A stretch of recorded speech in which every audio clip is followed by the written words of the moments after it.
সমাজে ন্যায় ভিত্তিতে, ইনসাফের ভিত্তিতে একটি সমাজ ব্যবস্থা কায়েম হবে। প্রিয় উপস্থিতি, আপনারা লক্ষ্য করেছেন আমরা বাংলাদেশ, বাঙালি জাতি, আজকে আমরা যখন হাসিনার পলায়ন দেখলাম, তখন দেখলাম এই সারা বাংলাদেশের প্রশাসনকে তারা এমন ভাবে করেছিল।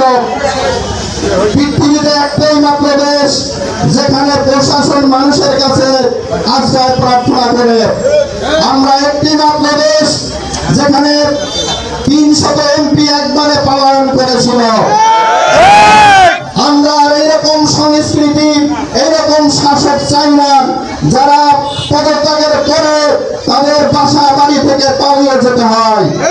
আমরা চাই এ দেশটা সুন্দরভাবে চলুক। আমরা চাই এদেশের সর্বস্তরের মানুষ, মুসলমান, হিন্দু, বৌদ্ধ, খ্রিস্টান যারা রয়েছে, সবাই শান্তিতে কাঁধে কাঁধ মিলে বসবাস করুক।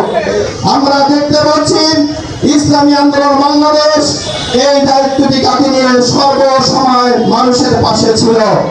আমরা দেখেছি যখন 5ই আগস্টের পরে খুনি হাসিনা পলায়ন করেছিলেন, তখন বাংলাদেশের প্রশাসনিক ব্যবস্থা ভেঙে পড়েছিল। আমরা আমাদের মোহতারাম আমিরের নির্দেশে সারা দেশে ট্রাফিকের দায়িত্ব পালন করেছি।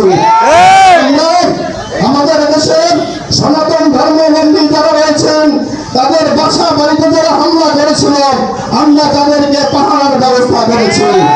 সুতরাং ইসলামী আন্দোলন বাংলাদেশ বাংলাদেশে একটি পরীক্ষিত দল। এরা মানুষকে নির্যাতন করে না, এরা ত্যাগের রাজনীতি করে, এরা ভোগের রাজনীতি করে না।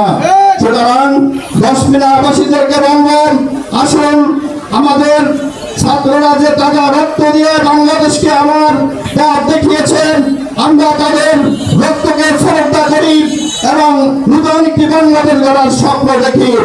পাশাপাশি অন্তর্বর্তী সরকার যারা রয়েছেন তাদেরকে আমরা সার্বিক সহযোগিতা করব। আমরা দেখতে পেয়েছি বর্তমানে আমাদের যৌথ অভিযান চলতেছে।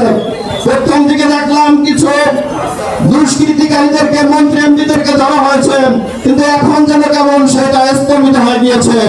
আমরা এই 10 মিনার জনসমাবেশ থেকে স্পষ্ট বলতে চাই, যারা বাংলাদেশের ভাগ্য নিয়ে ছিনিমিনি খেলেছেন তাদেরকে অতি দ্রুত গ্রেপ্তার করতে হবে। সামনে যে নির্বাচন ব্যবস্থা রয়েছে, যারা রাষ্ট্রের সম্পদ কোটি কোটি হাজার হাজার টাকা বিলিয়ে নিয়েছেন, যারা হাজার হাজার কোটি টাকা আত্মসাৎ করেছেন, তাদেরকে নির্বাচনের অধিকার থেকে তাদেরকে বাদ দিতে হবে, তাদেরকে নির্বাচনের অযোগ্য ঘোষণা করতে হবে। পাশাপাশি এখনো যারা প্রশাসনের বিভিন্ন স্তরে যারা রয়েছেন, এই খুনি হাসিনাকে যারা সহযোগিতা করেছেন তাদেরকে অপসারণ করতে হবে। উপস্থিতি আমাদের জেলা নেতৃবৃন্দ আরো বক্তৃতা দেবেন।